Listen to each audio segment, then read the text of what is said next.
एक रात मैं मिलान शहर में एक पार्टी में गया।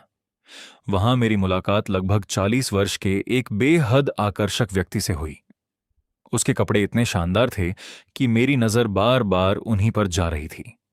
बातों ही बातों में मैंने उसकी तारीफ करते हुए पूछा, आपके कपड़े किस दर्जी ने सिले हैं? वह हल्का सा मुस्कुराया और बोला, बहुत कम लोग उसे जानते हैं, लेकिन वह अपने काम का उस्ताद है।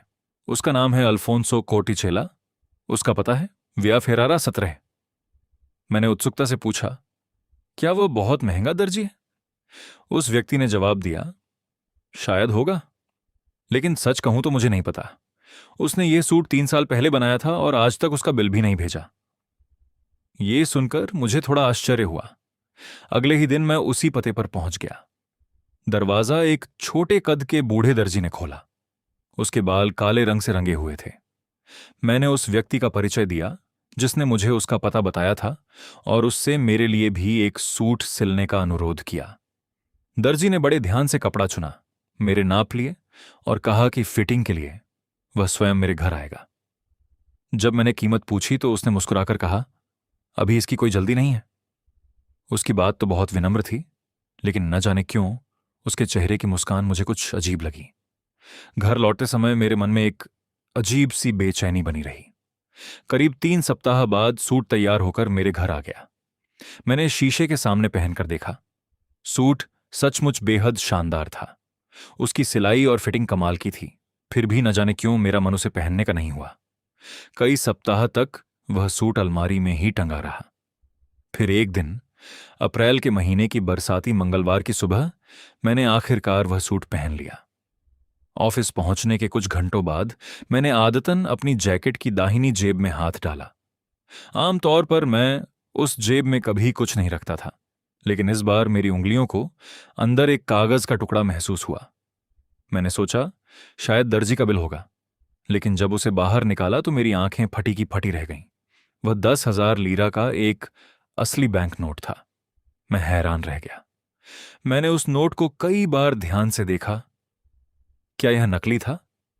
मैंने उसे दूसरी नोटों से मिलाया। सब कुछ बिल्कुल असली था। मैंने सोचा शायद दर्जी की गलती से यह नोट मेरी जेब में रह गया होगा।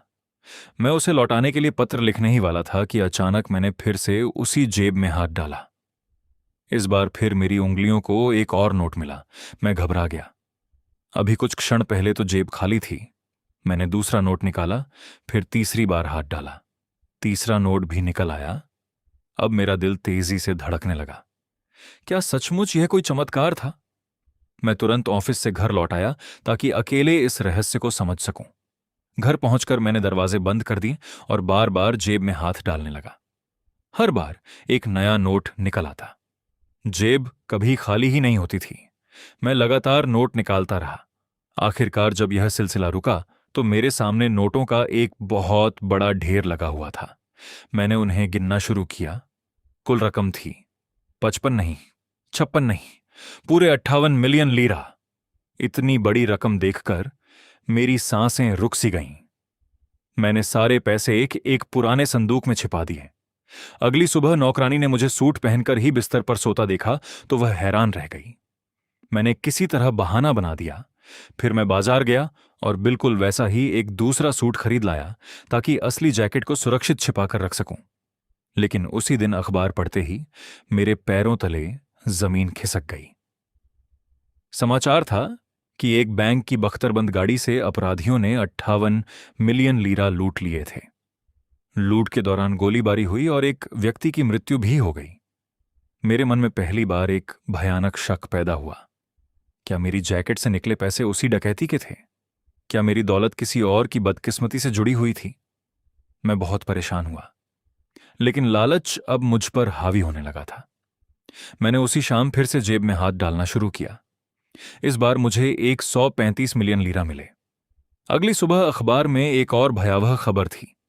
एक भीषण आग ने एक बड़ी रियल एस्टेट कंपनी के दफ्तर को नष्ट कर दिया था। उस आग में 135 मिलियन लीरा नकद जल गए थे और 2 दमकल कर्मियों की जान भी चली गई। अब मुझे सच्चाई समझ आ गई। मेरी जेब से निकलने वाला हर रुपया दुनिया में कहीं ना कहीं किसी अपराध, दुर्घटना या मौत की कीमत पर आ रहा था।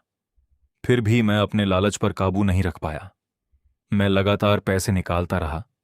कुछ ही समय में मैंने एक शानदार कोठी खरीद ली, महंगी पेंटिंग्स खरीद लीं, लग्जरी कारों में घूमने लगा, दुनिया भर की यात्राएं करने लगा। मैं जानता था कि हर बार पैसे निकालने पर कहीं न कहीं कोई निर्दोष इंसान दुख झेल रहा है। फिर भी मैं रुक नहीं पाया। मैंने उस रहस्यमयी दर्जी को ढूंढने की बहुत कोशिश की। फोन किया, उसके घर गया, लेकिन वह कहीं नहीं मिला। एक दिन मेरे ही भवन में रहने वाली लगभग 60 वर्ष की एक वृद्ध महिला ने आत्महत्या कर ली। कारण यह था कि उसकी महीने भर की 30,000 लीरा की पेंशन कहीं खो गई थी, और मुझे अच्छी तरह समझ आ गया कि वह पैसा अब मेरी जैकेट की जेब में था। बस, अब मेरे धैर्य की सीमा समाप्त हो चुकी थी। मैंने निश्चय किया कि इस शापित जैकेट को हमेशा के लिए नष्ट कर दूंगा। मैं अपनी कार से आल्प्स की पहाड़ियों में पहुंचा। घने जंगल और विशाल चट्टानों के बीच मैंने जैकेट निकाली और उसमें आग लगा दी। कुछ ही मिनटों में वह राख बन गई। लेकिन जैसे ही आग बुझने लगी, अचानक पास से एक रहस्यमयी आवाज सुनाई दी। बहुत देर हो चुकी है, बहुत देर हो चुकी है। मैं डर कर चारों ओर देखने लगा, लेकिन वहां कोई भी नहीं था। मैं किसी तरह नीचे घाटी तक लौटा। मुझे लगा कि अब मैं इस अभिशाप से हमेशा के लिए मुक्त हो गया हूं। लेकिन जब मैं उस जगह पहुंचा जहां मैंने अपनी कार खड़ी की थी, तो कार गायब थी। शहर लौटकर देखा तो मेरी आलीशान कोठी भी गायब हो चुकी थी। उसकी जगह केवल एक खाली मैदान था। मेरे बैंक खातों से भी सारा पैसा गायब हो चुका था, और जिस पुराने संदूक में करोड़ों लीरा छिपाकर रखे थे, उसमें अब केवल धूल बची थी। मेरे पास कुछ भी नहीं रहा। मैंने बड़ी कठिनाई से फिर से नौकरी शुरू की। आज भी मैं चिंता और डर में जी रहा हूं। मुझे हमेशा लगता है कि किसी दिन मेरे घर की घंटी बजेगी, मैं दरवाजा खोलूंगा और सामने वही रहस्यमयी दर्जी खड़ा होगा, अपने पूरे हिसाब का अंतिम भुगतान मांगने के लिए। दोस्तों, यह कहानी हमें सिखाती है कि लालच इंसान की समझ को धीरे धीरे खत्म कर देता है। बिना मेहनत से मिली दौलत देखने में भले ही आकर्षक लगे, लेकिन उसके पीछे छिपी कीमत बहुत भयानक हो सकती है। सच्ची खुशी ईमानदारी, मेहनत और संतोष में ही है। यदि आपको यह वीडियो उपयोगी लगा हो तो इसे लाइक और शेयर अवश्य करें।